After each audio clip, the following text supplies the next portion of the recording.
Hi, Lisa. We'll be sharing this interview with the Full Time Lives community. Just to start with, could you talk a little bit about yourself and your background? Great. Look, thank you so much. It's so nice to meet you. And that goes for everyone because everyone has a story and we're really bad at telling our own stories. And with that, that's what I do. I'm an author. I have an after-death action plan called the Bottom Drawer Book.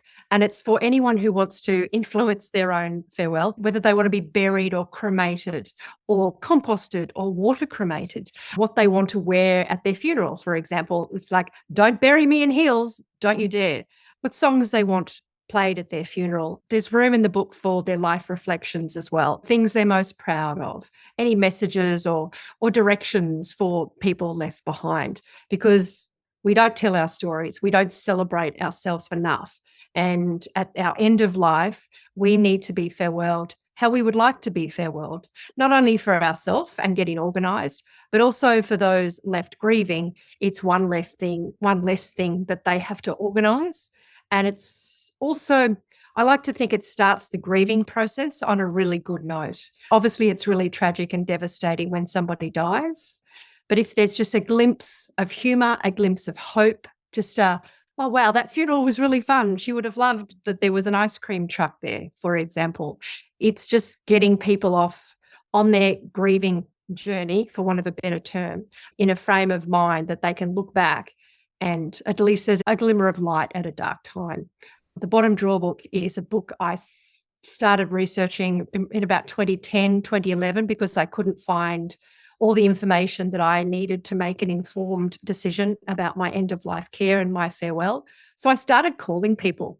As a background, I am a journalist, so I have an insatiable appetite. I'm very curious for knowledge. So when I couldn't find stuff out, and the more you find information, the more you go down rabbit holes. And I've been down a lot of rabbit holes because the funeral industry has been very closed, and I am working to open it and make it more transparent. So that's me in a nutshell. The topic of death is very much a taboo subject in Australia. What do you think is the reason for that? In many cultures, it is taboo, and we have imported many cultures. When we think about a traditional funeral, we think about a funeral in a church with pews, the coffin at the front, maybe to the side of the altar. That's what we think about when it comes to a funeral as a traditional funeral. But keep in mind, we inherited that funeral from Europe, but specifically England. So we have an opportunity to make our own funerals and what they are. And that includes the way we approach death and dying.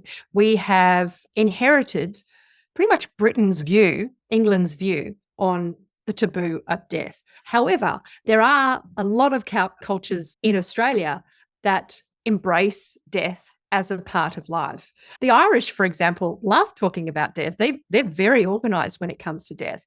There are islanders who are very, very okay with death in their home. And when I say death in their home, I mean by keeping their loved one in their front room and having a wake, not using a funeral director. They keep the body at home, they wash the body, they dress the body. And there are many cultures who do that. They let their community look after their death.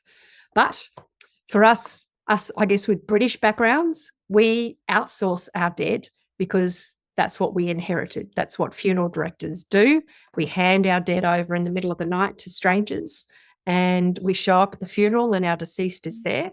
That's why we don't talk about it, because we've inherited these views. And slowly but surely, there is a little movement in Australia that's trying to change that. Do you think it's unhealthy to not talk about death? That's a great question. Well, yes, it is, because in Bhutan, there is a saying that the more you think about death, the happier you will be. And over there, they say if you think about death 5 times a day, you will be happy. And the reason for that is because when you think about your mortality, you also think about how you live your life. And there's a saying that, you only die once, but you get to live every day. That's the thing. You get to live every day. So even with a terminal illness, I was at a palliative care conference in Tasmania, and the key speaker was talking about the importance, the 95% rule, which is if you're terminally ill or you have a difficult diagnosis, 5% of the time is probably spent in hospital, getting your medical appointments, getting treatment. But there is 95% of the time you will not be in front of medical practitioners. You will be living your life, however that looks, whether it's in care, whether it's at home. You have 95% of the time to live. So when we don't talk about death, it seems really odd because it's such a small component of our future. But let's embrace what we have until then and live the best we can and live like you were dying. That's the thing. If you had a week's notice of your death, what would you do in that week? It's a really healthy question. What is your next move for the next week? What is important to me? Catching up with the girls. I haven't seen them in 6 months. Let's hop on the phone and let's have a dinner right now. What else is important to you? Oh, my walk. I haven't been on my walk to the tabletop in a month. I need to do that. So it really highlights what's really special to you. And if you can do that, the walk to tabletop makes your heart sore, well, put it in your diary to do it more often. And you can only look at those really important things if you think about having those things not available to you anymore. I believe your book has been published more than 10 years ago, the first edition. Yeah, it's 10 years old, 10 years and 3 months. It's now in the 4th edition. It shows the evolution of people accepting the book, because at first it was very taboo. Because when I wrote the Bottom Drawer book, there wasn't the information on Facebook. There weren't funeral directors or morticians showing people what they did. And I had to call them and ask them. But now they're very open on social media. You can find them, you can message them, you can talk to them. Whereas 10 years ago, it was unknown what they did because it was behind closed doors. And the evolution of the Bottom Drawer book to the 4th edition has reflected that, the more transparency. Right. What sort of new things can we expect from the 4th edition? Funerals are more personal these days. So that's something I've been pushing from the very beginning, that, funerals are no longer in a chapel with the coffin at the end, with the curtain behind the coffin. They can be anything you want it to be. In Tasmania last week, I was looking out at Bellerive Oval, and the guy next to me said there was a coffin on the pitch 2 weeks ago because someone had their funeral on the cricket pitch at Bellerive Oval. So obviously they had an affinity with the game, and that's what funerals should be. They should be representative of that person, and that could be at the bowling club. If they've got animals, put the coffin in the barn and get people around. An emerging trend, and I don't like the word trend because I think this will be ongoing, is unattended cremations. So people who don't even want funerals. That's the biggest change that I've probably seen in the 10 years. It was a thing 10 years ago, but now it's a very big thing. For example, almost 1/5 of cremations in the UK are unattended cremations. That is, where you die, the funeral director or the transporter will pick up the body from, say, the hospital or the care home or from the home itself. And if there are no suspicious circumstances, if the coroner doesn't need to be involved, then the body is taken directly to the crematorium or directly into care and to the crematorium as soon as possible. So there are no mourners. There's nothing to be organised. It's pretty much from A to B and you're done. The ashes, the cremades, then the family get those, and at their convenience, at an appropriate time, if they choose, they can have a memorial. They can put Auntie May on the bar, literally on the bar, and have a memorial service there, or take it to the golf club or the beach and have a memorial there. That's probably the biggest change that I've seen in the 10 years, is the amount of people who don't want funerals. I imagine you get to hear about lots of people's ways of preparing for death and also funerals. What's changed in you as an author? Probably a passion to let people know about their choices, and my passion to let them know that they are in charge. Look, funeral directors, it's a business. We're all in business. We all need to make money to pay off the mortgage, for example. But some funeral directors are better than others. and are less business facing than others, I find, and willing to go that extra mile for their clients. And something I have known over the 10 years, the more I know funeral directors, and there are many, many wonderful, wonderful, caring funeral directors, but amongst them are the ones who are reluctant to change.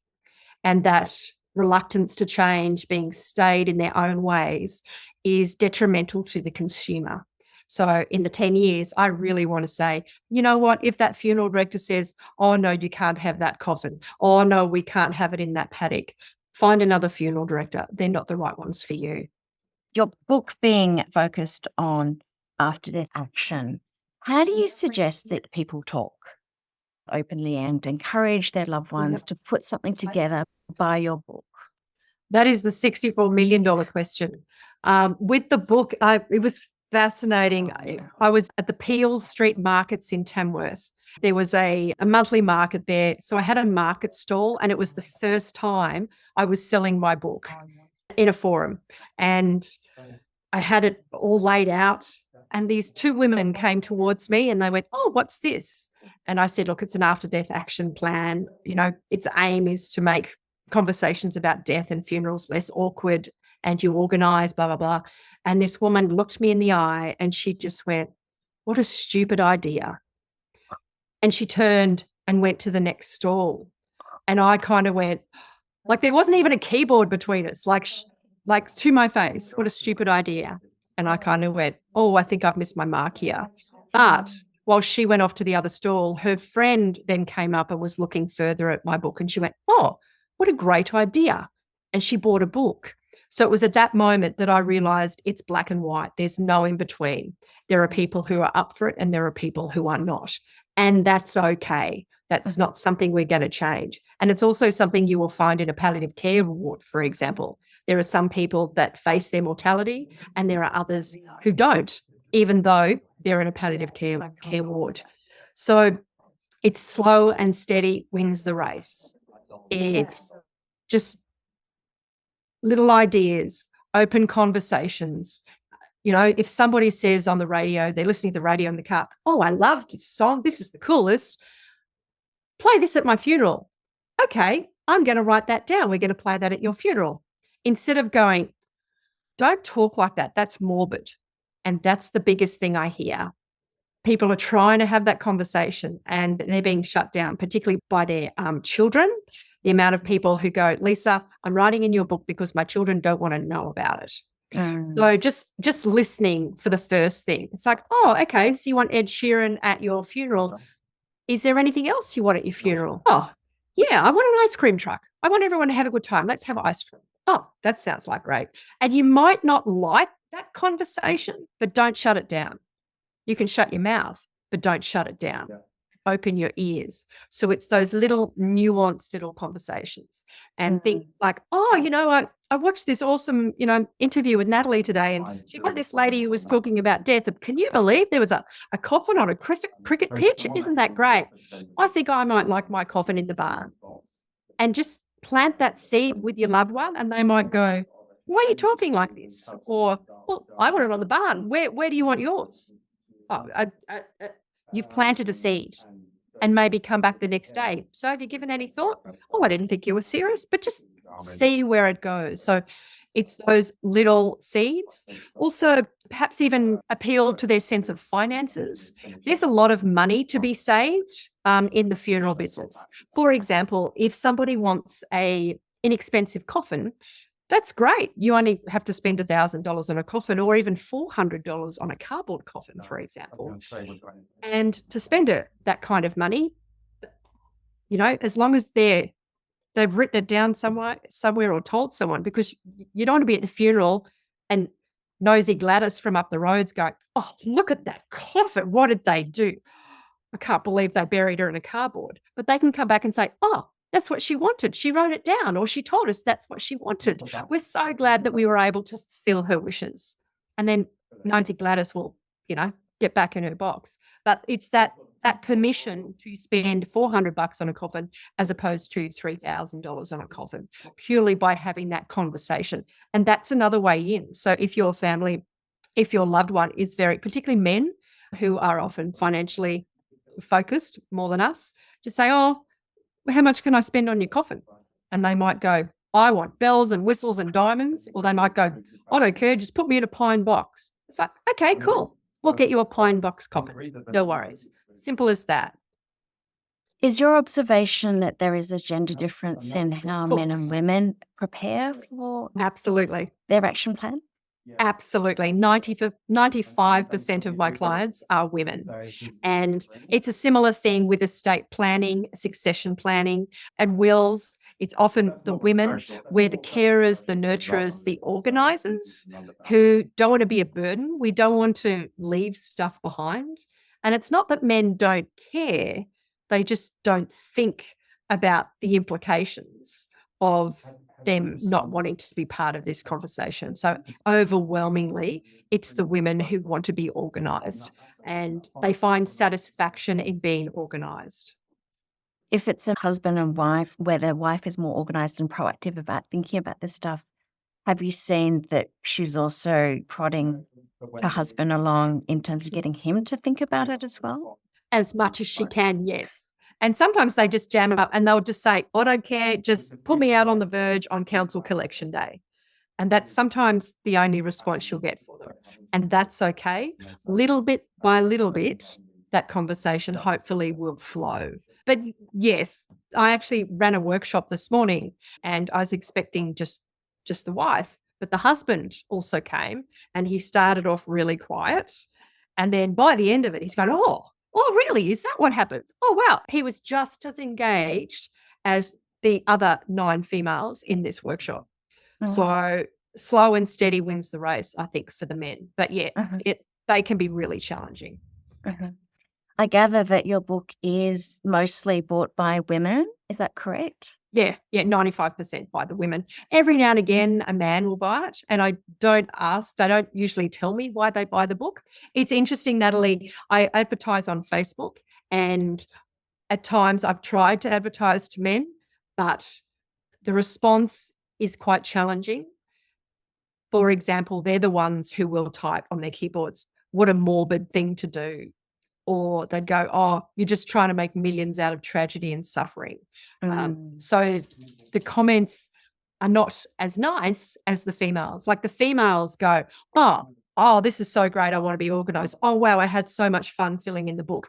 Whereas on the other hand, the men are not as responsive. In fact, it's pretty much cut and dry that the men are confronted by the Facebook ads that I run, whereas the women go, yeah, this is cool. Yeah, definitely. It's almost black and white. And what do you think often prompts women to think about this stage of life? They're practical. They're organisers. They've run a home, they've raised their kids, they've, run their own business, they've kept their household together. They're just organised. And it's also a little bit of wanting to be in control as well. I find there are some women in their second or third stage of life, having split with a partner, and they go, right, I'm single. I need to get this stuff organised, and I'm going to be practical, and I'm going to have a champagne fountain at my funeral and have a good celebration. And they will actively talk with their friends about that. And then it's like, champagne? Oh, what about a chocolate fountain as well as a champagne fountain? So that conversation flows. So overwhelmingly, it's the women who want control of their end of life. They want to set their own agenda. They also want to be organised and practical. And because they're so thoughtful, they don't want to burden anyone else with these kind of decisions at a really difficult time in their lives. You find that women might get together with some friends and, go through it together, almost like a book club? Yeah, very much so. There are things called death cafes, which are overwhelmingly patronised by women. You could even run a death over dinner. There's a fabulous day in the first week of August called Dying to Know Day, and there's heaps of resources on the website, the Dying to Know Day website. Things like death over dinner, death over drinks, things that are happening in your local area. You can go perhaps do a visit of a local funeral home, or perhaps visit a cemetery, or go to a death cafe. So there are resources available to run things like death over dinner, or simply get people round and just go, right, I've got this book. whether they buy the bottom drawer book or not, maybe just have a list of questions and just go, I just brought you all here because I want to know what kind of coffins you want, because I'm having a cardboard coffin and I want you all to write on it. I want you all to decorate my cardboard coffin. And they'll go, oh, okay, well, I want a flashy casket with brass knobs. And yeah, wherever the conversation goes, it can be lighthearted, but then it also can get quite heavy. But I tell you what, it's fun when you actually start talking about this stuff and having giggles and learning about this. It really is an enjoyable experience because you're in control, you're learning, and you can't take it too seriously. It's going to happen. So let's approach it with some good humor. That's what I loved about the tone of your book. It was, not just practical, guides me through all the different things to think about that I would normally have to, I guess, do a lot of research. You've done it for us. But just the tone of it is like, it feels like you're really nurturing and supporting us as you clearly had fun writing it and, thinking about, how to prompt people to think about all the different topics related to, I guess, every aspect of planning for death. Which part of the book do you think your readers enjoy the most? Oh, that's a tough one. Probably What Shall I Wear? I think it's What Shall I Wear? Let me have a look. Page 40. Like, there's something really interesting about thinking about your entire wardrobe and what represents you. And if you want to be comfortable in death, I mean, it's obviously we're dead. We're not going to feel it, but I don't know about you, but for me, I still want to be comfortable. I want to wear my tracky dacks. And if someone buries me in heels, I'm coming back to haunt them. So it's a really interesting thing to think about. What clothing is representative of you? So whenever I throw a party, I'm always wearing a tiara. It's just my thing.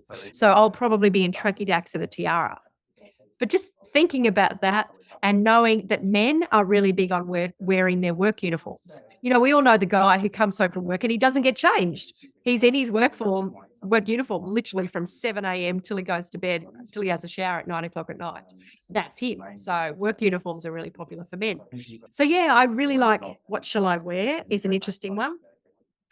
And the other one it's page 34 rather, Pimp My Ride, Coffin or Casket, where I actually talk about the different types of coffins and caskets, because there are really expensive hardwood caskets and there are really cheap cardboard coffins and shrouds and that kind of thing. So I think people enjoy trying to work out and picture how they want to be presented to the earth or to the crematorium. But it's a good question.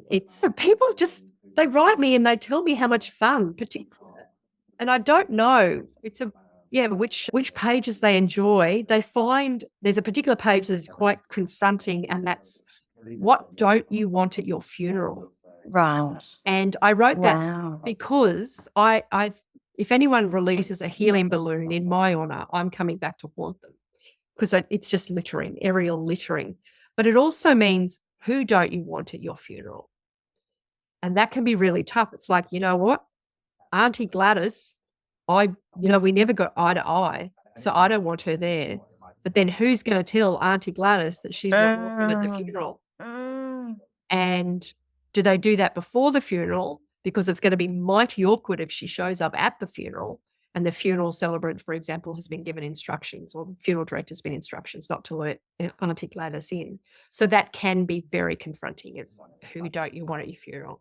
And also with time, let's say you do work on your action plan and over the course of time, between writing it and death actually occurring, you may have made amends with Auntie Gladys. Yeah, exactly right. And that's why quite a few people write to me and say that they're using pencil in the bottom drawer books for when they change their minds. Yeah, it makes sense. Yeah. I guess you also need to maybe date stamp it in terms of, but then I guess, but does it become a binding document if you leave it with, say, your lawyer?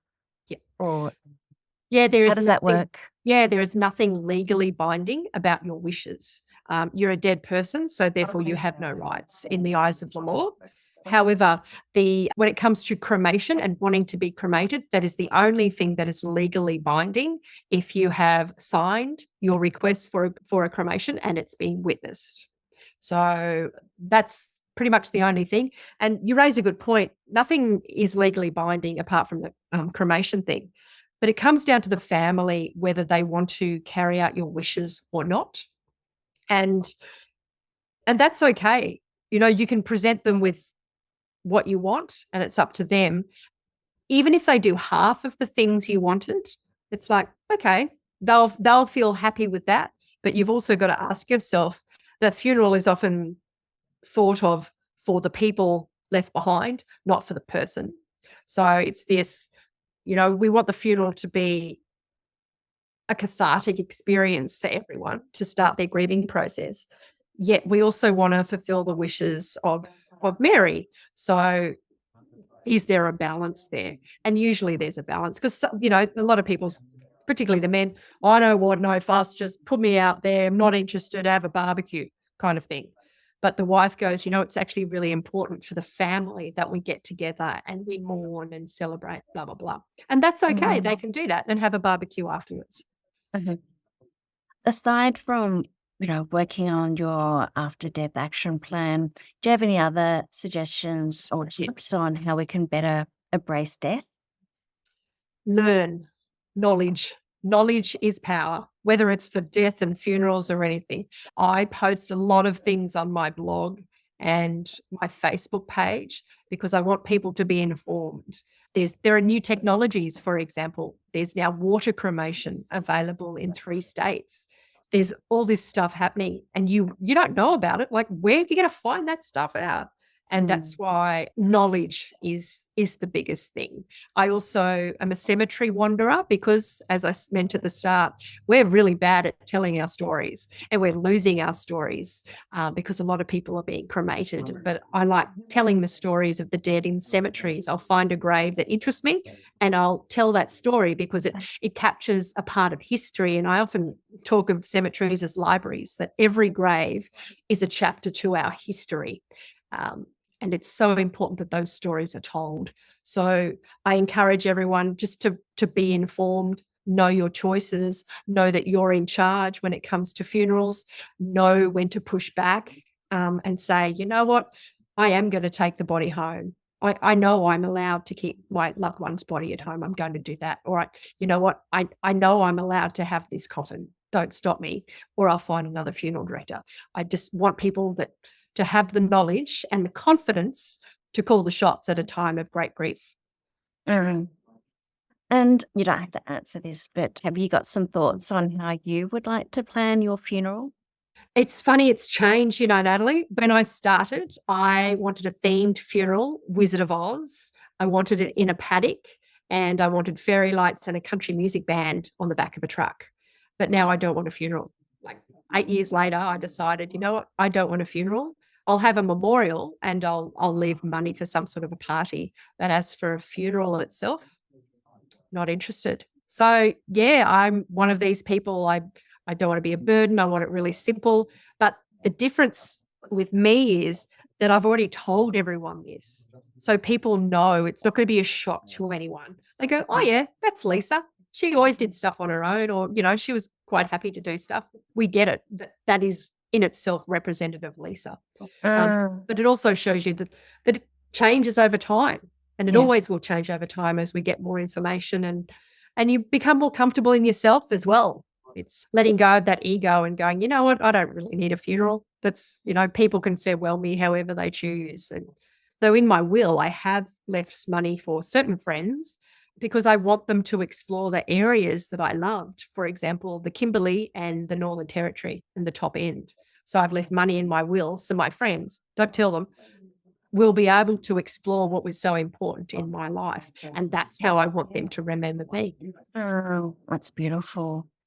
Such inspiration. And, I guess I've never really talked about this with anyone. So it's quite liberating to talk to you and hear you talk so openly about the topic of death and planning your own funeral and imagining what life would be like for others that you're leaving behind. It's definitely something that's got me thinking, because I did, buy your book a little while back, but then it's only now that I really feel ready to, start writing in it. And like, even though I'd skimmed through it, I just wanted to let it sit and, just let it bubble away. And then I've come back to it, and knowing the sorts of things that you've, prompted me to think about certain things, it becomes less confronting each time I open it up and look at it.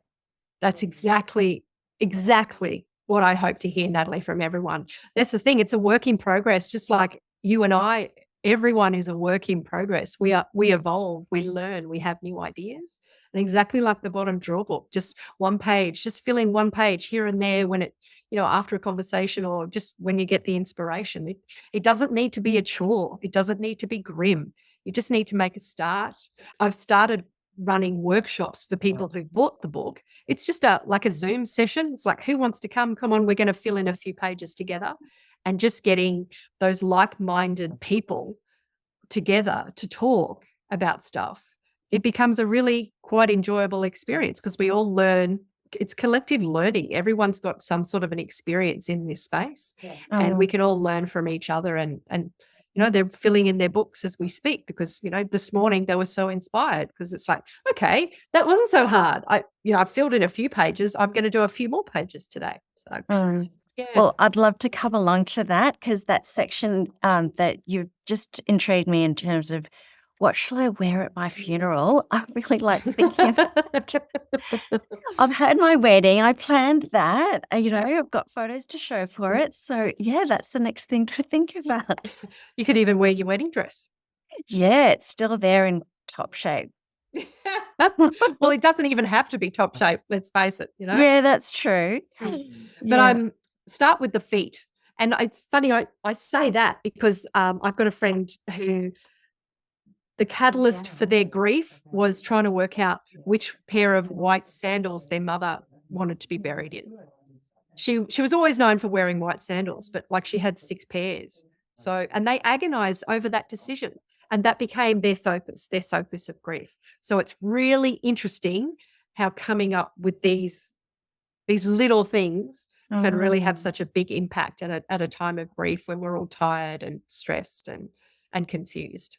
Well, I'm just imagining my happy shoes that I bought in Iceland that bring lots of joy to me when I put them on, as well as everyone else who sees them. So I might have to get a second pair, just because I'll wear out the ones I'm wearing now and the ones that will go with me. That's perfect. But it's a fun topic to think about. Yeah. And it's certainly something that you wouldn't have kind of woken up in the morning going, I wonder what I'm going to wear when I'm dead. That just doesn't happen. So I'm so glad you've embraced the book. Thanks so much. Yeah. Do you have any final thoughts or messages that you'd like to share with women in the Full-Time Lives community? I would like them to make sure they have a enduring power of attorney. And this is really important, because if you are in hospital and you cannot talk for yourself, who will advocate what you want? And by saying what you want, it's not, what lunch you want served. It's how you would like to be treated. What kind of care would you like? For example, would you like to be resuscitated? Would you like artificial hydration and nutrition? It's those really difficult conversations about who will advocate for my medical care if I can't.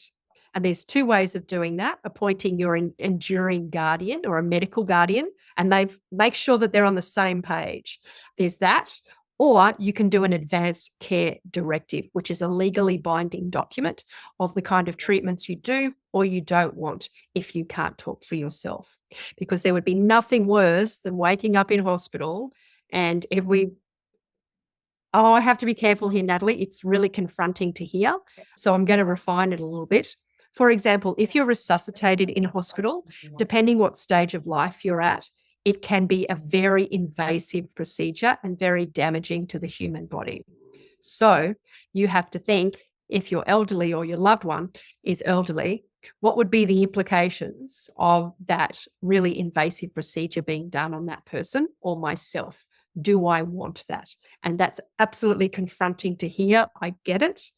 It's called an advanced care directive. It'll walk you through all those kinds of things. I really encourage you to even just Google advanced care directive or speak to your local health provider the next time you go and see them.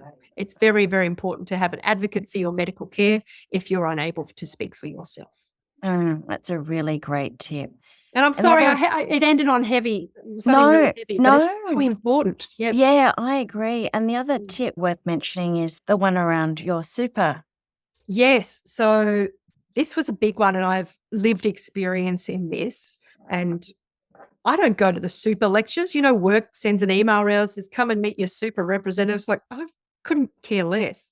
But I probably should have gone, because when you sign up for your super, you appoint a beneficiary. Now, that beneficiary can be a preferred beneficiary or it can be a binding beneficiary. Now, this is where it gets a little bit tricky. A binding beneficiary means that the super trustee has to abide by your wishes. However, a preferred beneficiary, if somebody, says, I was married to her 10 years ago and she earned super while I was in the marriage with her, I think I should make a claim. That super trustee will consider that. So a binding nomination is really important. It's like, okay, this person gets the super. That's how it is. A preferred beneficiary, not necessarily. Super also is treated separately to your estate. And this is a bugbear I have with some lawyers. When you go and get your will done, sometimes they don't talk about super, but it's really important to your lawyer that you say, hey, I want my super run through my estate, because when it goes through the estate, it's treated like an asset. So the executor adds it to the list of things they have to do. So there's two important things here. If you want your super to go to your estate, you have to tell a lawyer and put it in your will that you want the super directed into your estate, and then it can be decided as per your will. And the second thing is the binding nomination. You can make that binding nomination to your legal representative, or you can make your binding nomination to your children, for example. And just to recap why, is because if it's not binding, anyone can put their hand up and say, I'm the ex-husband too removed, I want some of this. And the trustee makes that decision. So binding nominations, just go to your super website and you'll be able to see whether your account is a binding or preferred. If it's not a binding, print out the form, sign it away. You will need to, every 2 to 3 years, you will need to reaffirm who your binding person is, but so worth doing. Anyway. That's really helpful and practical in terms of all these things to be thinking about, because there are lots of different things to be thinking about, from what to wear to get the finances and getting that in order. It's so beneficial to be able to think about it when you've got clarity and you've got time to think about it slowly. Oh, it's the clarity, exactly right. When you're grieving and when there are pressures coming from family, and there are family arguments, as there always are, because grief presents itself differently in different people, and normally normal people can become, grieving people. So yeah, when it comes to a time of grief and challenge, you want to be as prepared as you possibly can. It always surprises me when I know that someone's grieving and they're having to also do the logistics of organising the funeral, like the food and, finding a venue and, family coming from overseas and where they're going to stay. Like, I just think, gosh, that's a really hard time to deal with the emotional aspect as well as the practical sides of things of organising someone's funeral. Oh, exactly right. Exactly. So the more information you have to make informed decisions, the better. And with this memorialization these days, instead of, not people choosing to have small funerals and a memorial party later on, that allows that time to be able to, the overseas people, let's not rush them. Let's give them a month. And so in a month, you have that memorialization of that person. So and this is the big thing, there is no hurry these days. Gone are the days where somebody died on the Tuesday and were buried on the Wednesday. It doesn't happen like that anymore. We have great technology and we can just hang on to that person. So there is no hurry. And if a funeral director tries to urge you on a time front because they want more, just say, no, we're going to take our time. Thanks very much. You're well within your rights. Yeah, that makes sense. Any other last thoughts? Oh gosh, so many. No, look, I know death can seem confronting, but when you get into it, please go visit my Facebook page at the bottom, draw book. There's so much really just fascinating information. I've just blogged about water cremation in Tasmania, which is a new technology, which is, if you don't want to be fired, you can be watered, so to speak. And it's just this mainly water with a bit of potassium hydroxide, and it just breaks down the body. The building blocks of the human body are breaking down. So it's a really gentle way to go if you're concerned about the environment. So there's really interesting things when it comes to death. And there's a wonderful little community at the bottom drawer page that everyone really cares about each other and everyone shares their information. So yeah, just learn as much as you can is my message. Where's the best place for people to learn about you and your book? And I gather there's the Facebook page, but what's your website? Yeah, thebottomdrawbook.com.au. Drawer is spelled DRAWER. So thebottomdrawbook.com.au. My blog is there. I've written more than 80 blogs. It's crazy, absolutely crazy. So yeah, there's all sorts of things about everything from the pros and cons of scattering ashes, for example, to aquamation, to palliative care, to all sorts of things. So yes, you'll go down a rabbit hole. Pour yourself a wine and go through my blogs because some of them are really, really quite interesting. Yeah, I've read some of your more recent ones, and you do so much research, and each blog is really well written and very thorough. So gosh, if you've done 80 of them, that's quite incredible. Did you read the one about cryonics? So there's a facility in New South Wales where bodies are now being frozen. It's open for business, and it took its first client about a month ago. Yeah. So there's somebody suspended in liquid nitrogen in Holbrook, New South Wales. So is that for the benefit of being able to have that body preserved? The whole idea is the science will catch up. So in maybe 50 or 100 years, that person can be brought back to life. Science or science fiction, I will let you be the judge. There are people all over the world paying a lot of money to be cryogenically preserved in the hope that in 100 years that not only will they be able to be brought to life, but the disease they died of will be able to be cured. Wow. Fascinating. Yeah, absolutely. Well, it's been a really fascinating conversation with you, Lisa. Thank you so much for sharing all your tips and giving your time. I'm going to keep learning and reading, and I'll definitely use pencil to write my answers. And if you want answers to your questions, call up your local funeral director. And then you'll get an idea of who you want to look after you or your family, because sometimes, you meet people and you go, oh, this person's my kind of person. That's cool. And if you can find that in a funeral director, fantastic, because not all funeral directors are going to be the one for you and your family. So go and meet them, have a look at their facilities, ask if they've got a mortuary. And that's another big thing is not all funeral directors will have a mortuary on site. Ask them where your loved one is going to be stored. Sometimes there are communal storages across town.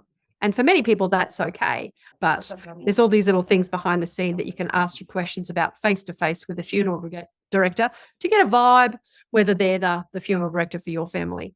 It's like any event. Doing the prep. Yeah, that's exactly what it is. So take the time, and whether you get your girlfriends together, whether you're in a probers club or something like that, get the funeral director in, ask for a tour. They'll love it because they'll go, oh, great opportunity for more clients. But also you will gain more knowledge as well and get some insight. Again, knowledge is power. Thank you so much, Lisa.